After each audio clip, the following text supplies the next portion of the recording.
This Restorative Justice Life is a production of Amplify RJ. Follow us on all social media platforms at Amplify RJ, sign up for our email list, and check out our website at amplifyrj.com to stay up to date on everything we have going on. Make sure you're subscribed to this feed on whatever platform you're listening on right now so you don't miss an episode. And finally, we'd love it if you left us a rating and review. It really helps us literally amplify this work. Thanks for listening. Enjoy the episode. Welcome to This Restorative Justice Life, the podcast that explores how the philosophy, practices, and values of restorative justice apply to our everyday lives. I'm your host, David Ryan Barcega Castro Harris, all 5 names for the ancestors, and I'm the founder of Amplify RJ. On this podcast, I talk with RJ practitioners, circle keepers, and others doing this work about how this way of being has impacted their lives. Darsheel, welcome to This Restorative Justice Life. Who are you? I am a spiritual journey living a human experience. Who are you? I am grounding, flow, vision, and transformation. Who are you? I am a child of a divine mother spirit. Who are you? I am daughter of Simran Kaur and Darshan Singh, granddaughter of Mohinder Kaur and Basant Kaur, and sister and auntie with extended blood and chosen families around the globe. Who are you? I am a warrior of love and a lover of culture. Who are you? I am a believer in the truth of abundance. And finally, who are you? I am a descendant of spiritual warriors, artists, farmers, educators, nurturers, and medicine people. Hey folks, I'm Elise, your producer, and I am so excited to welcome Darsheel Kaur as our guest today. As a cultural worker, Darsheel draws upon her ancestral roots from Punjab, South Asia, her spiritual roots in Sikhi, and her practice as a peacemaking circle keeper to guide us towards our innate healing and creative capacities. This podcast discusses culture, community, and circle keeping. But before we get into this episode, I would like to remind you of some of the upcoming opportunities that Amplify RJ has. It is back to school season, and we can do some learning even before we get into school by acknowledging our restorative back to school reminders. To learn more about these reminders, make sure to sign up for our email list and check out our Instagram for more information. Amplify RJ is also hosting a community discussion on restorative back-to-school approaches on Thursday, August 19th, when this podcast comes out, from 7 to 8:30 p.m. Eastern Time. For people going back into math classrooms, we are hosting a Restorative Justice in the Math Classroom workshop on Thursday, August 26th. Finally, if you are looking to upgrade your back-to-school wardrobe, go check out our Amplify RJ merch store at amplifyrj.threadless.com, where we are featuring our restorative back-to-school reminders collection. As always, all the information you need will be in the show notes, and let's get back into this episode. Well, thank you so much. We're going to get to talk about so many of those things over the next few moments we have together, but it's always good to start with checking in. So to the fullest extent that you want to share, how are you? I'm well. Today feels like a nice exhale day. I spent the last week in the hospital with my parents. My dad had a surgery, and by all accounts, it was successful. And so I'm happy to be home again and grateful for the outcome. Yeah. No, grateful for that and well wishes in recovery.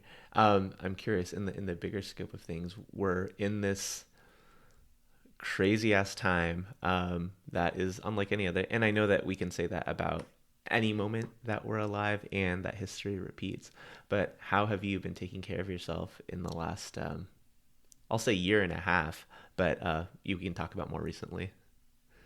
Yeah, man, like it's just this time has showed me how necessary, like, self-care has gone to a whole nother level, Mm-hmm. in terms of my need really to give myself space. I see myself as somebody who hosts often, and I'm learning what it means to host myself and really give myself space to move at my own pace Mm-hmm. and, be in silence, be alone, be in reflection, be by the water, be in journey and adventure, and just not know um, how really important those things are to me, um, and really, like, yeah, just reconnecting with what's the most important to me. Yeah, absolutely. I'm thinking about that hosting yourself piece. We talk about restorative justice is about relationships. The first relationship you have is the relationship with yourself, and that piece of it is so important. You and I, we haven't connected for a couple years. I reached out a little bit ago, thinking that we were going to have one version of this conversation rooted around your public work, but you were just sharing with me like how much this last year or so has been about the internal work. So I'm really excited to dive into all that, as well as unpacking the journey that brought you to there, because transparency, like I'm finding myself in this moment where it's like, ooh, what does it mean to take a break? And like I'm not taking a longer term sabbatical you are, but like the month of September is going to be much slower for me than the last couple of years have been. And so all that to say, you've been doing restorative justice work for a minute. You went to school, all of that, but you've probably been doing this before you even knew the word. So how did this journey get started for you? Man, that's yeah. I think I've started bringing people together in my home, as a daughter or as an immigrant myself from a family of immigrants. Um, Culturally, I've connected with different groups of people. Like, I've kind of never just been grounded in one community or in one space, but I've had multiple people in different groups who I've connected with in different ways.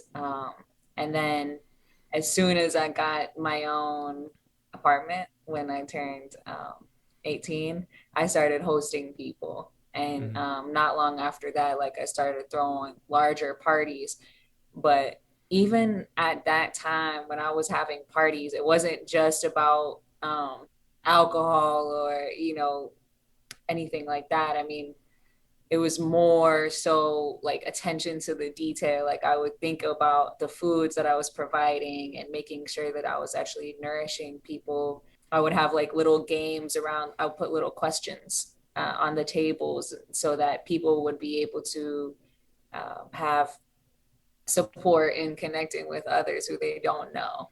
I would go out of my way to connect certain people with one another and maybe give them interesting connection points to start the conversation. So, at in my early 20s, my teens, like, something inside of me had a sense of bringing people together and, like, kind of cross cultural connections and relationships, or connecting across differences or perceived differences.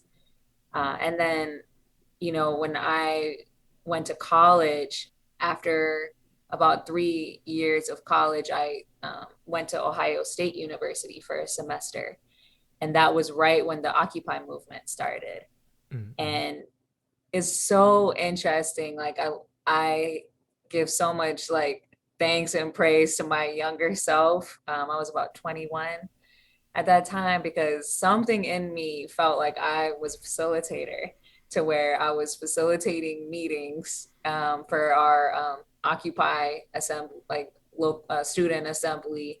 And I was hosting my own events, bringing together all these different student groups, and training facilitators for these events.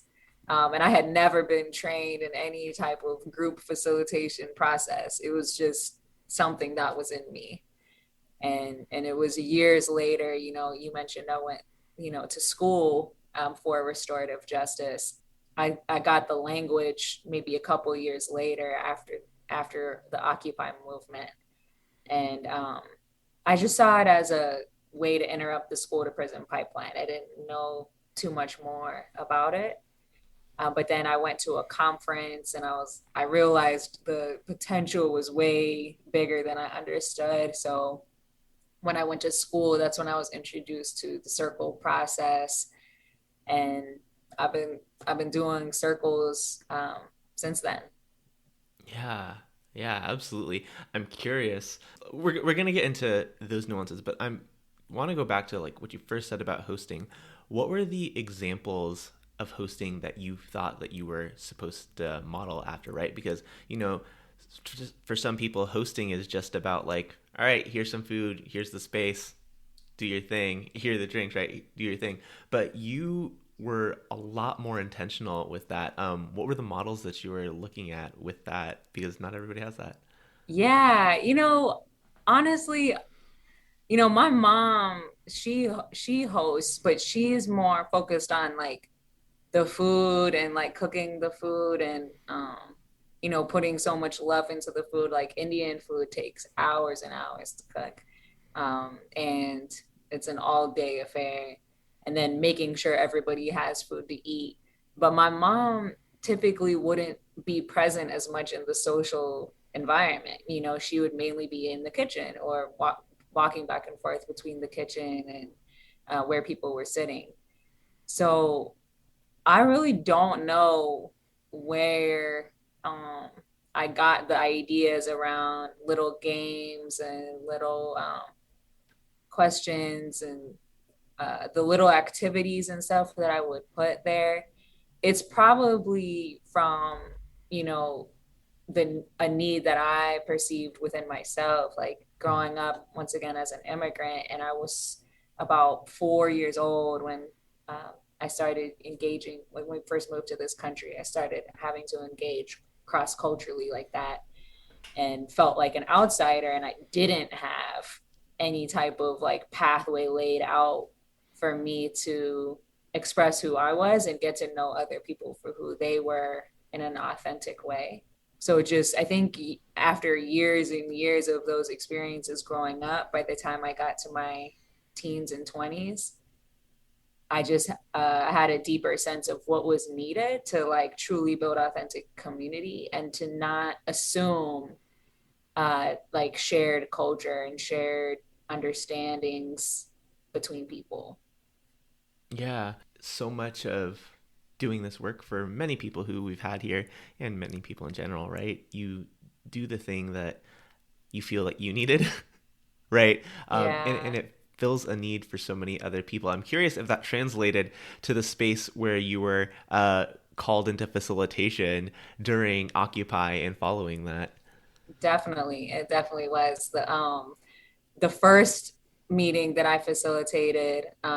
I remember putting some kind of game or icebreaker, and that wasn't in the norm of the meetings at that time. Like I added a bunch of random little things, and it caught on, and that's why I just kind of kept facilitating from then. But my attention to like the interpersonal and like what the experiences of the people who are participating in whatever space that I'm trying to curate or hold for people or host, to use that term. That's just something that, yeah, it shows up in everything and everything that I do.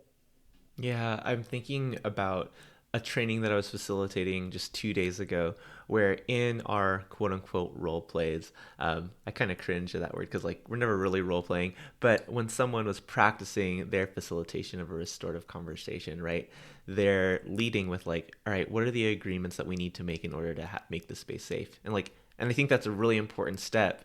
But their partner in that role play was like, in their debrief, like it would have been so much easier to get into this if you had started with like, how are you feeling, Mm, what are the things within, not just like this is what we're doing here and how can we have a good time, but like between you and me, within the relationship, the interpersonal dynamics, just like you were talking to, what are the things that we can do to put us at ease, right?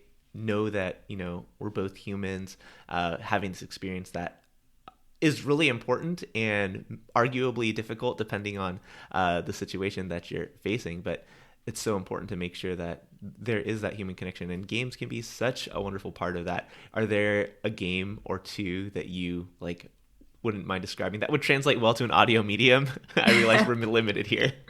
Well, I at the time when I was like hosting parties, I had the Would You Rather game. Mm-hmm. So it's just little cards that have little Would you rather.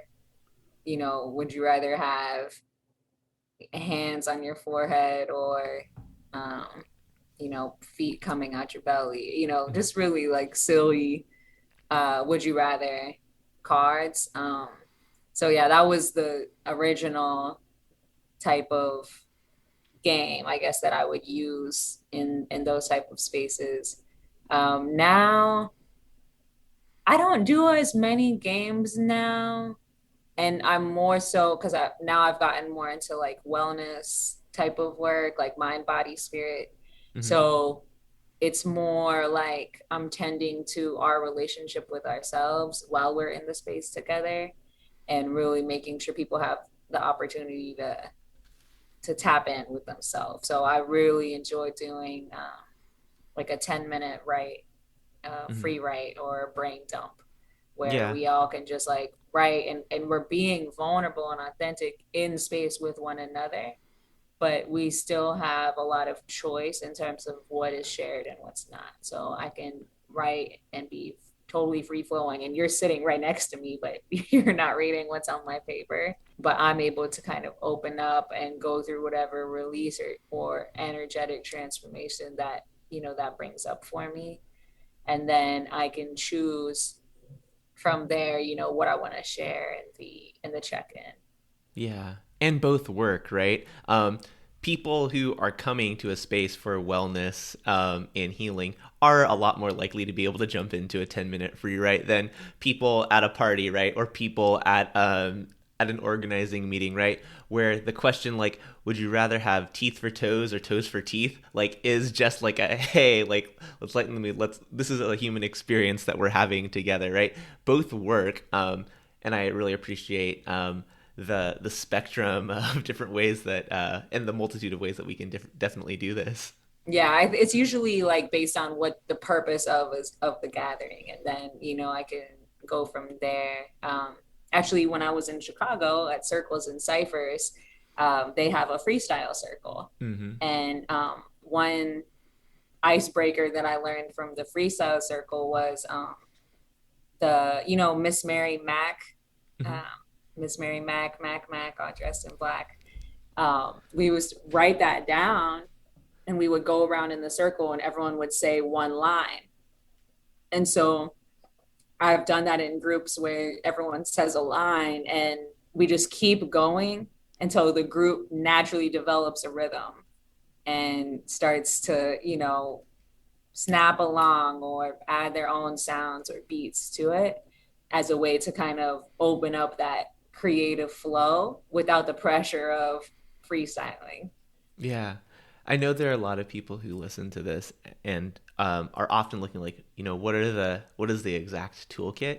And so much to practice this. How do we build relationships in the community? How do we break ice? And I think like a directory of those games and activities exists somewhere, but it really is like what is most appropriate and like fitting for your community. And it looks like trying a bunch of different things, but also asking folks so many others.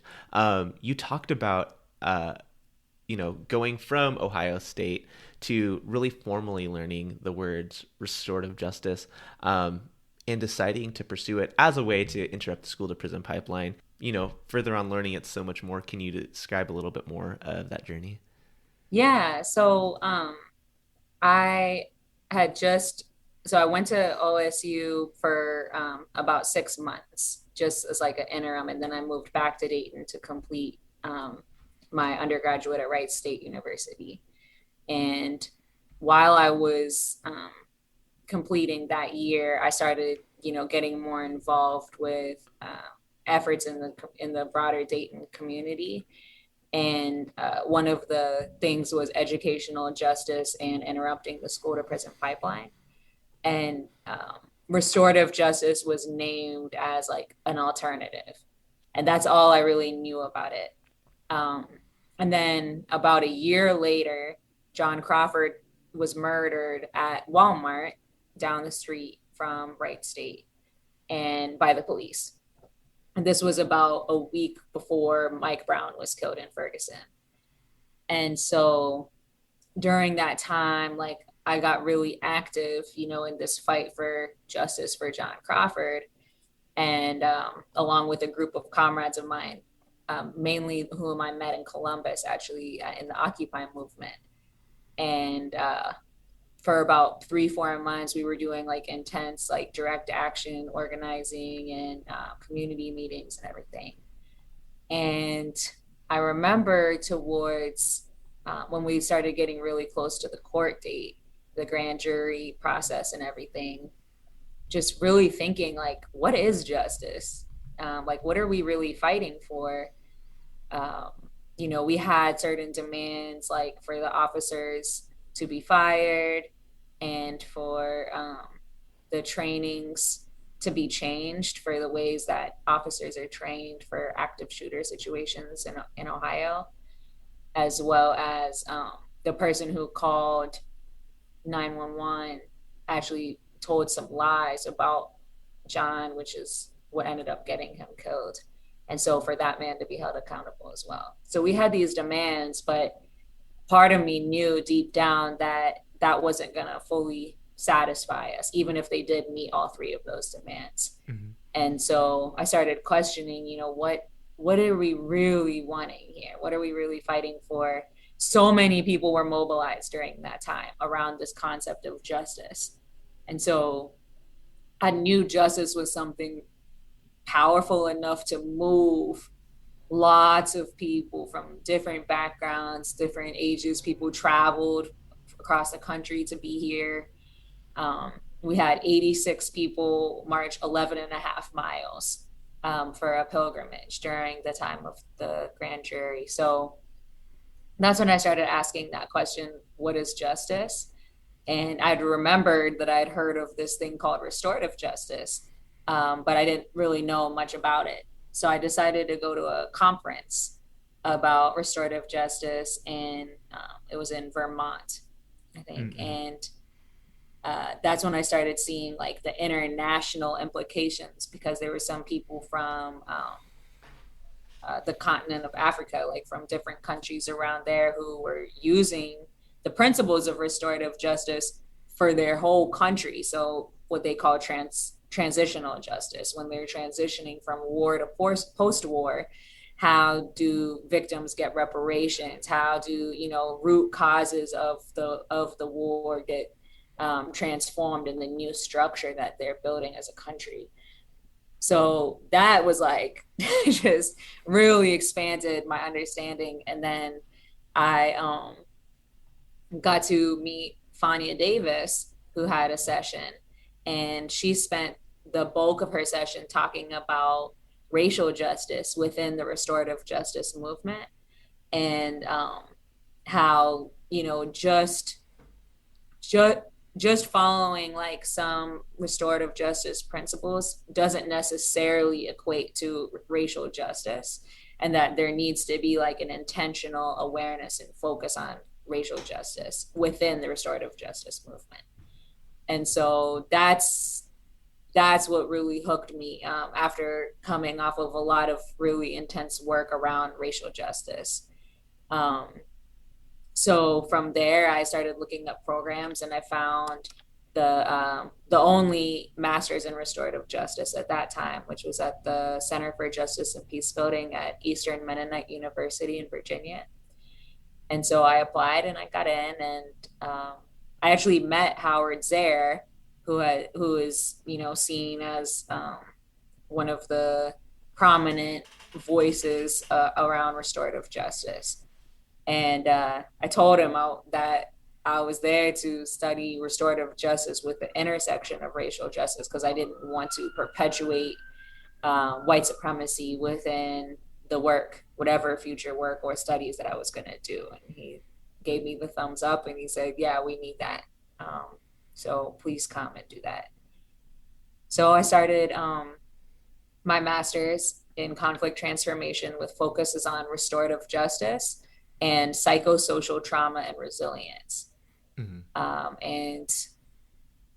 And that program was just um, really amazing in a lot of ways because I had classmates from all around the world, and so anything that we were learning about, we could experience and understand it in different contexts through our classmates. Um, and then it's a school for practitioners. So instead of a thesis paper, you go do a practicum. And that's, when I had the opportunity to be with circles and ciphers in Chicago. Um, and then that's when we met, and that experience, was really incredible as well because the community I was working with mirrored the community that I was going to be coming back home to in a lot of ways. And so that experience really helped me, especially the youth leaders of circles and ciphers, helped me see that circles can be used not only to to deal with conflict in direct ways, but also just to, build trust, build relationships, for creative expression, using hip hop and using culture in a creative way. And so it's not just like this old stagnant structure, but it's something that we co-create together, like you mentioned earlier, based on who is in the circle and the culture of the people, of the space, of the land. Um, so yeah, that kind of really shaped me seeing restorative justice, restorative practices, circles as a creative process, an emergent process, versus, something that was really stagnant and cookie cutter. Yeah, yeah. I was gonna ask, you know, if you were to distill like, your 9 months in Chicago into a couple takeaways, like would that be what you just shared? Yeah. Well, first it was 6 months. But Oh, yeah, I would say that was like the biggest one is, that circles can be creative. And especially with the freestyle circle that I experienced there. Um, and I just got to see what it looks like when youth really are like given the space and the support and the resources to create their own spaces, like to create what they need, and how um, these things I had been studying and learning about just came alive, through the youth. Oftentimes, like, I can be in rooms with adults who are talking about these things that are good for youth, supposedly, but you never see youth actually getting to take ownership and leadership in that work. It's like stuff that we're doing to youth. And so, as someone who thinks about that, about youth, working with youth and what is needed, um, I loved to see the ways that, the youth at Circles and Cypress in particular were really uplifted and supported, and um, they had a lot of agency to make it their own and make it relevant to them. yeah. Circles and Ciphers is one of many community restorative justice hubs in Chicago, and they all operate independently, but do come together around certain principles. And we've talked to people. I think Precious Blood Ministry of Reconciliation is the only other representation that we've had here on this podcast. But these ideas of radical hospitality, accompaniment, and like what you were talking about with like being youth driven and young people driven are so important, right? Where there are many other organizations who are trying to do this work where like there are just certain objectives, and there are quote unquote best practices to follow that don't necessarily align to being responsive to the people that you're with. And it's so important to make sure that those questions are being asked of the participants, right? And that's being actually considered and implemented? And I know we're talking about it directly within the context of youth space, but in so many other organizing spaces, right, where there are programs set up for the benefit of people, right, and the people are consulted in how they want to be quote unquote helped, right? This power with, or like really just giving power to folks, that sharing of power is really what drives this work well and helps people get what they need. Yeah. Yeah. And I love that you said like accompanying, because that's definitely something else that I experienced there at Circles and Ciphers was, okay, we're doing circles. And, this is something that the youth who we're working with, they understand, they get it, it makes sense to them, they want it, they desire it, and they need to get their basic needs met. So the organization was able to provide stipends, but a stipend is hard to compare with a full-time job amount that you would get, amount of money that you would get. And so it helped keep me grounded, keep my feet grounded to like the day-to-day realities of the people that I was working with, of the youth that I was working with, the community that I was working with. And that, this work is so important.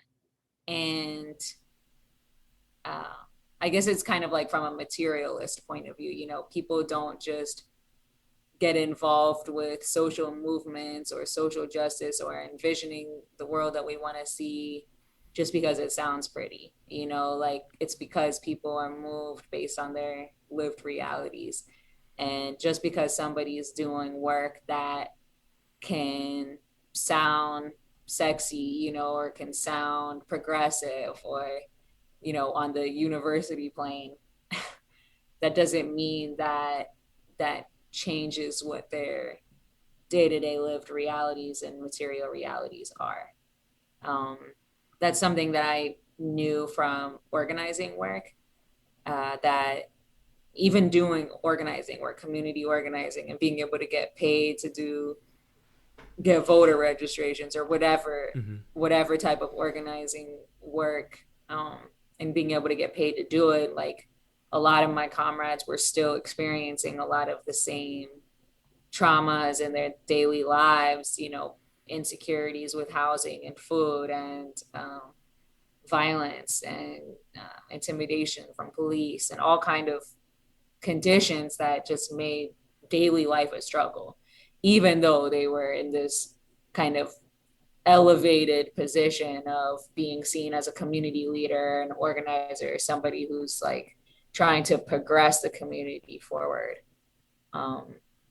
So yeah, I appreciate that in all of my experiences with this type of work, that I've been able to stay grounded and been in places and been with organizations and communities that are grounded to reality, the realities that people are facing in their day-to-day lives, and balancing tending to the reality as well as envisioning the world that we want to see, and trying to make shifts and show up differently as we can, in the midst of recognizing this larger context that we're in.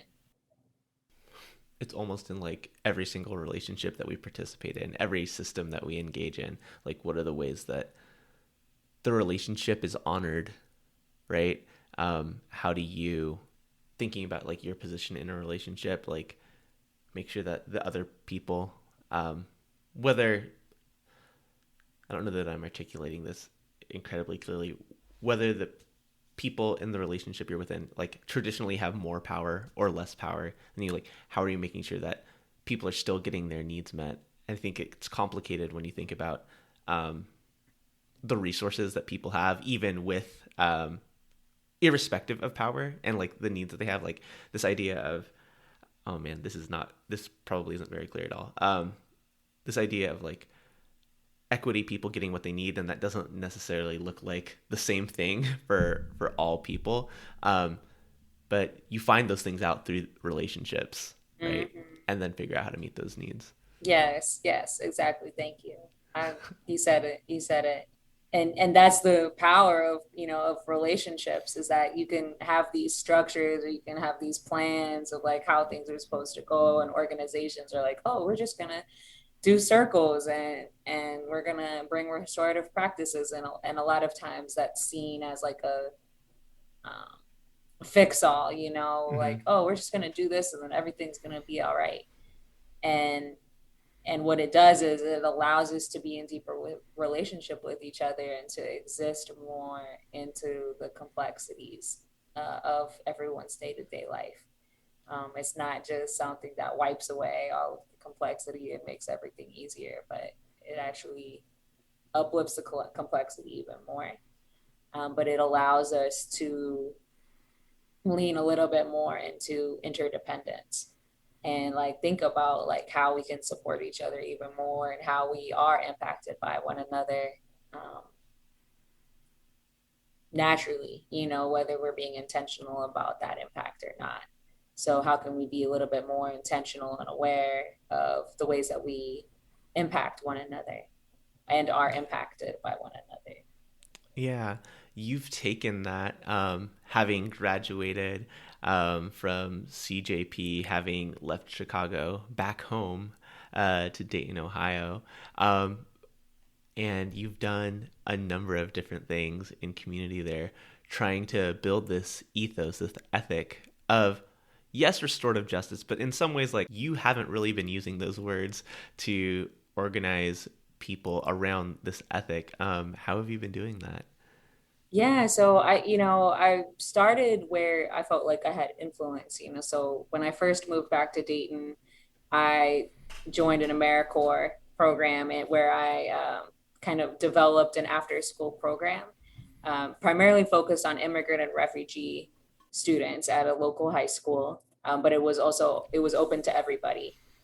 And in that, I used some practices, I used circles, I used some of the concepts and understandings I had around trauma and resilience and conflict. Um, but yeah, I didn't use that language. It just really got to know the youth for who they were, and then saw how I could kind of weave in some of these practices in a way that felt relevant and met them where they were at. And then I did that for about a year, and I decided I wanted to get my own place so I could really build a space, like just I realized the importance of a physical space in building culture and Mm-hmm. maintaining culture um, over a period of time. So my focus at that point became actually getting a physical space, which is the space that I'm in now, which is called the Heart, the House of Healing Arts. And so we got the house at the beginning of 2019. So we're in year 3 now. Yeah, it's like a co-living, co-working, intentional community. So at first it was just like, how can I really bring these principles and these practices home to in my living, in my daily life?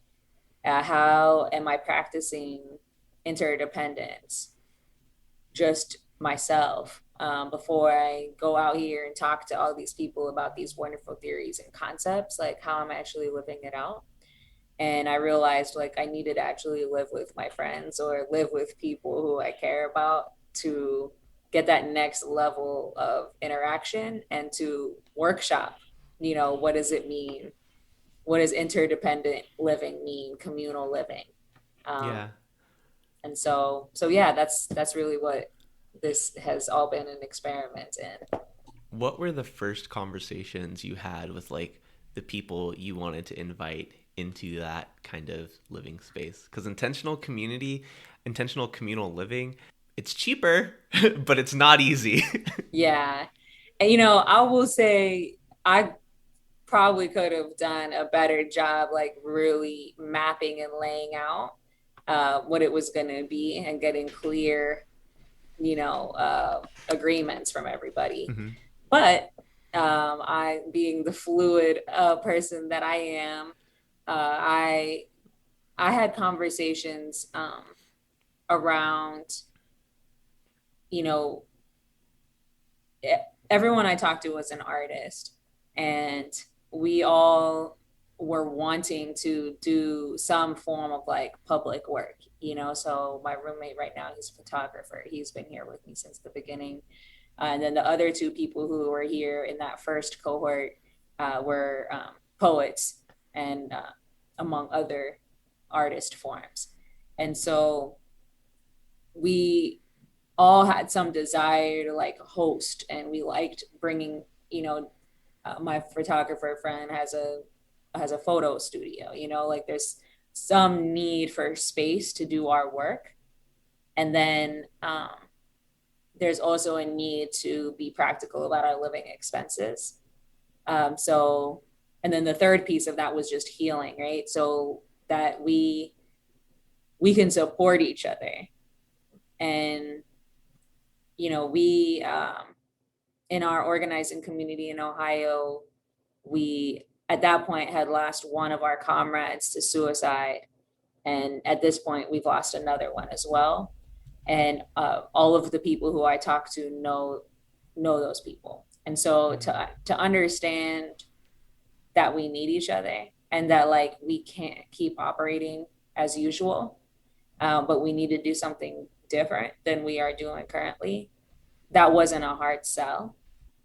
Yeah, it was just like, you know, how can we, if we live together, how we can save money, we can support each other in our work better. We're all already on our own healing journey, so we can share that with one another and be a little bit more intentional and aware in how we ask for and receive support from one another. And that was kind of the idea. And then on the other side, which I was excited about, I don't know if anyone else really was, but it's an opportunity to learn about real estate. Not real estate in the buying and selling of houses, but real estate in the like, okay, we're in a house. So, you know, if the air conditioning goes out or any of like the little type of repairs that need to be had, that a landlord would typically take care of.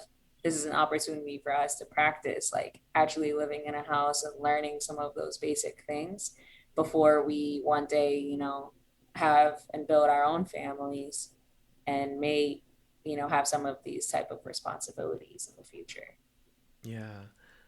Um, as someone who's a homeowner, yes, yes to all of that. It's, uh, you know, adulting is hard. The struggle is real.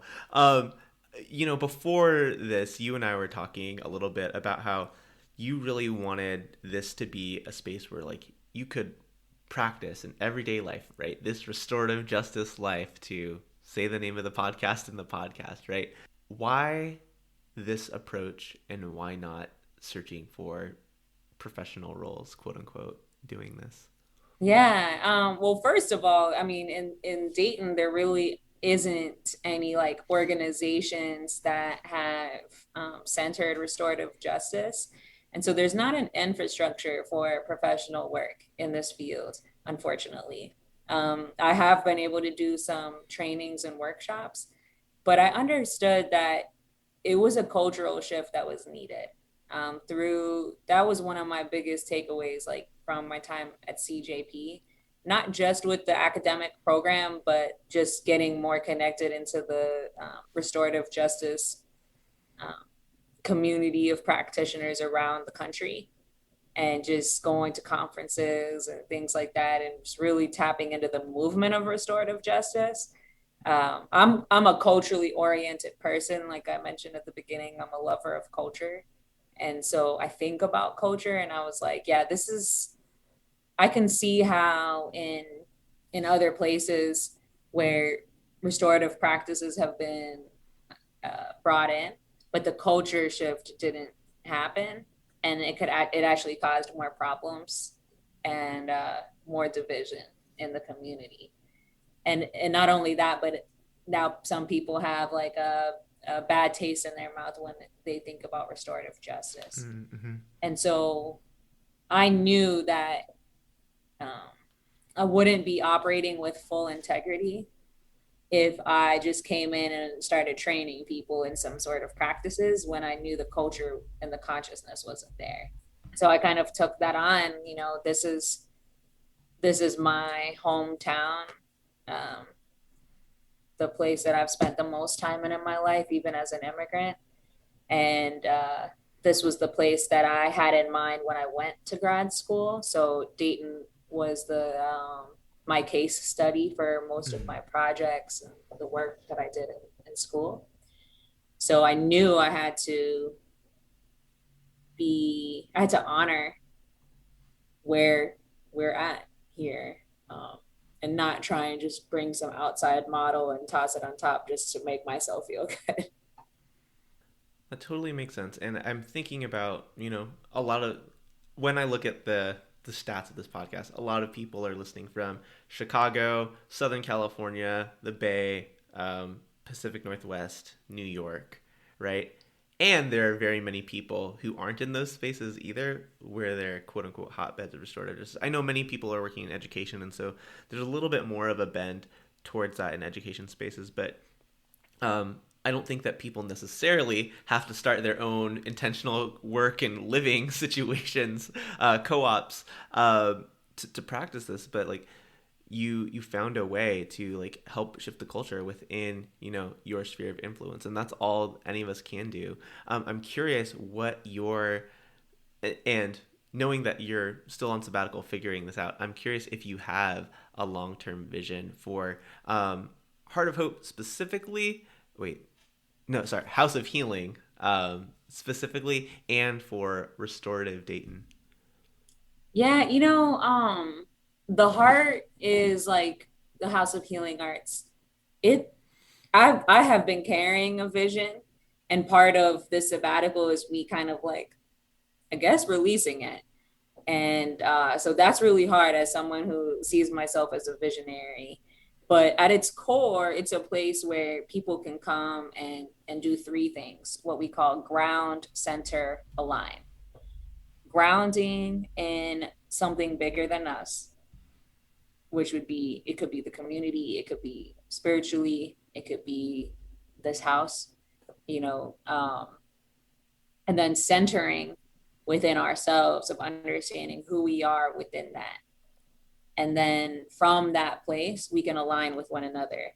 So it's like finding the I within the we. Mm-hmm.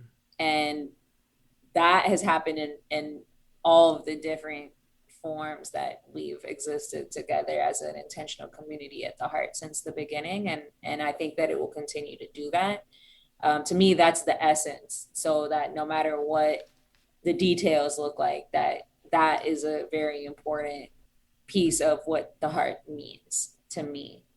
But in general, I mean, my vision is just a bunch of circles, like that we're just doing circles. I want circles in my life. I miss being at circles and ciphers and having 3 circles a week.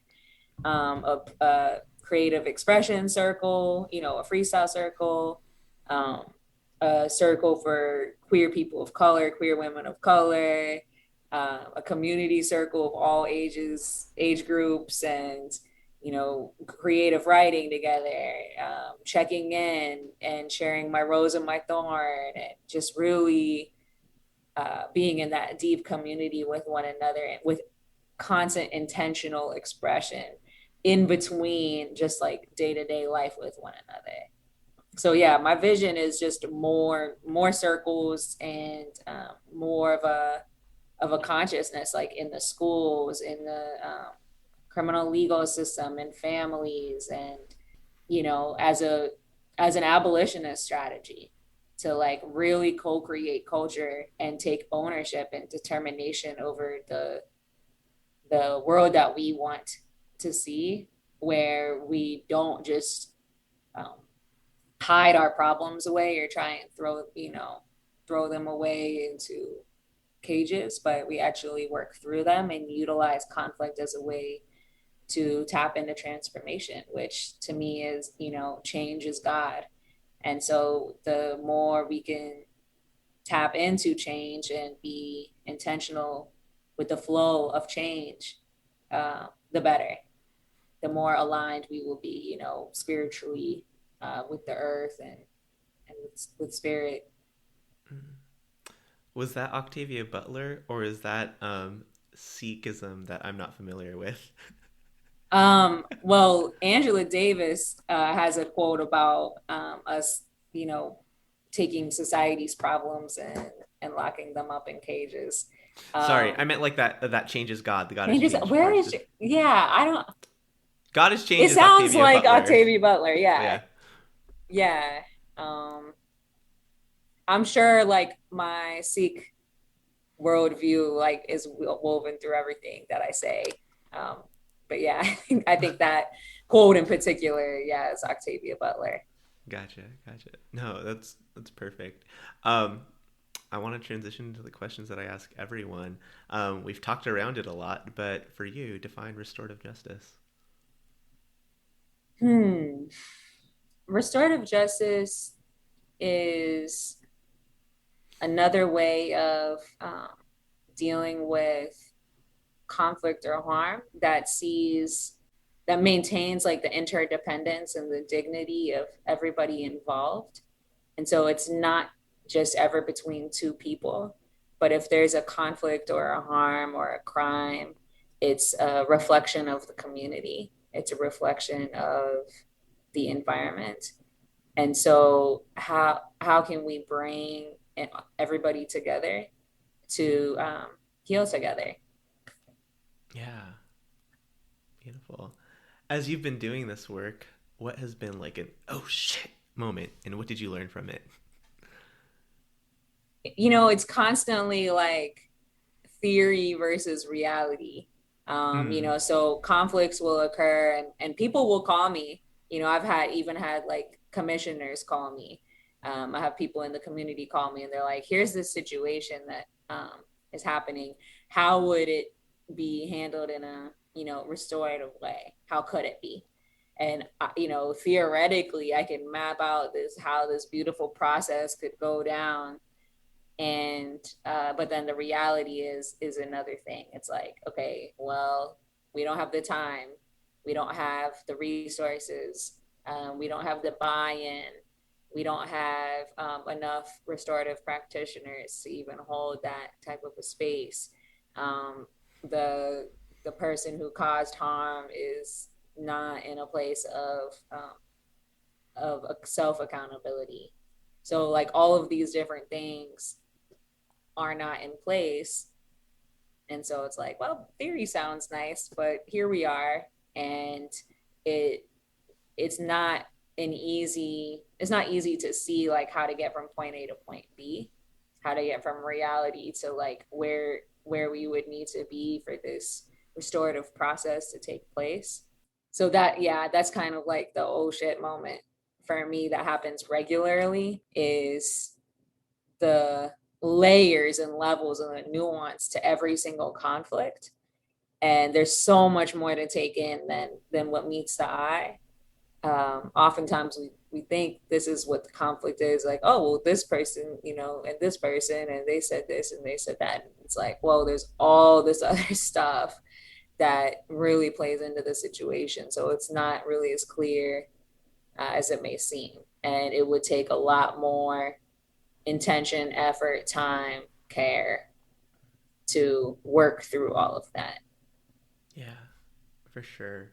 Um, yeah, the limits of theory to practice are always in tension.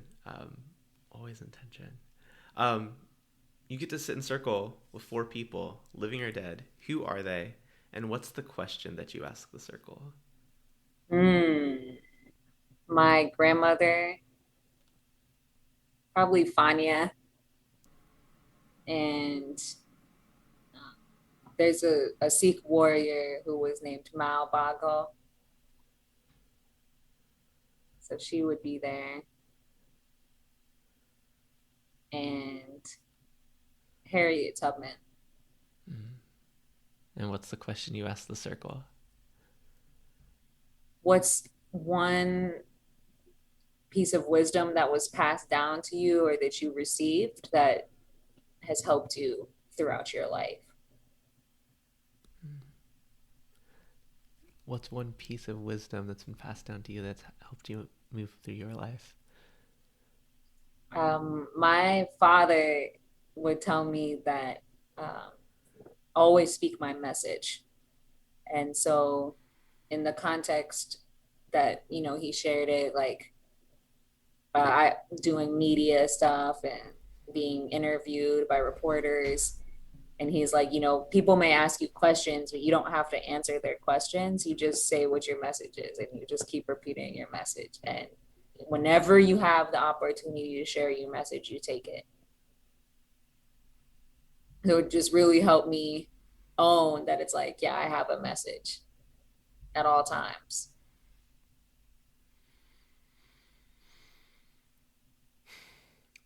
I guess, what do you feel that message is?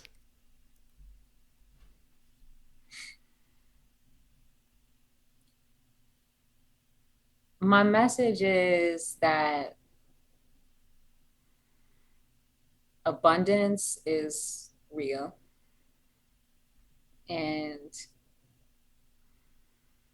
change is possible. Another world is possible, healing's possible. Like there's just so much, yeah, anything that we can imagine is possible. One of the questions I ask in this piece is like, what's one mantra or affirmation you want everybody listening to know? But I had a feeling like that might be it. Is it something different? Let's go with that. Beautiful. We talked about the need for this work, in Dayton circles everywhere, in schools and families, everywhere. What is a situation that you've witnessed recently that you were like, Whew. and it can be within the context of your life. It could be something you've observed in media, could be something that like you were watching on a TV show and like, if they had a circle right now, things would be something. Yeah. um I will say this. One of the heart team members, Jared Grandy, he recently ran for commissioner of Dayton. And he didn't make it past the primary, but I would have loved to see a circle or being a part of a circle with all of the candidates. I would love to see circles become more a part of politics, to where politicians, community leaders are invited to and engaged in, vulnerability and bringing their personal truths into a space together. Jared just walked in with a dog. But yeah, I would just love to see circles becoming a part of politics more, so that people could really be themselves instead of feeling like they have to portray this image, and this almost like celebrityism that comes with running for office. For sure. 2 more questions. With this one, you have to help me get this person, but who's one person that I should have on this podcast? Have you had Jody yet? I haven't. No. Okay. And then I would say Sharif from Circles and Ciphers. He's one of the youth leaders. All right. Jody and Sharif. Hook it up. Perfect. And then finally, I was going to direct people to your website, but I don't know that that's the right move. How and where can people support you and your work in the ways that you want to be supported right now? Yeah.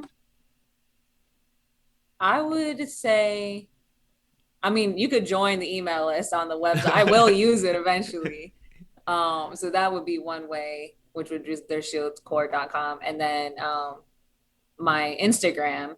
So to follow like my journeys on my sabbatical, I plan on using my Instagram, which is just at Darsheel Kaur. Links in the description already. Perfect. Any other things that you want to leave our listeners with? I would just say like the answers are always already inside of us. Like we already have everything that we need. It's just really tapping into that. Yeah. Well, thank you so much. Again, it's wonderful to reconnect. 2, awesome to hear your story. But 3, like, inspiring to see you take this pause, and knowing that I need to do that for myself coming up really soon, and really be intentional with that time, not just play 2K when it comes out, because it's being released in September. So thank you so much for all of that. To everyone else who's listening, take care, and we'll be back with another episode next week. Elise here. Thank you so much, Darsheel, for all you had to offer this episode. I would like to start off this reflection by examining the definition that Darsheel provided of restorative justice. She said that it is another way of dealing with conflict that maintains the interdependence and the dignity of everybody involved. I like this definition because it goes beyond addressing harm, and it's talking about addressing humanity. Restorative justice in its purest form is human interaction and relationship building. Sometimes circles don't maintain the dignity of everybody involved. How do we ensure that every time we enter a restorative setting, humanity is prioritized first? Also, there was a great discussion on intention. David said that the limit from theory to practice is always intention. How do you practice intentionality in your life? As always, thank you so much for listening, and don't forget to check the show notes for all of our back-to-school resources, workshops, opportunities, and merch. And with that, I'll see you next week. Like what you heard? Please subscribe, rate, review, and share this podcast on whatever platform you're using right now. It really helps us further amplify this work. You can also support us by following us on our social platforms, signing up for our email list, rocking our new merch, joining our Patreon, or signing up for a workshop. So many options! Links to everything in the show notes and on our website, amplifyrj.com. Thanks so much for listening. We'll talk to you next week.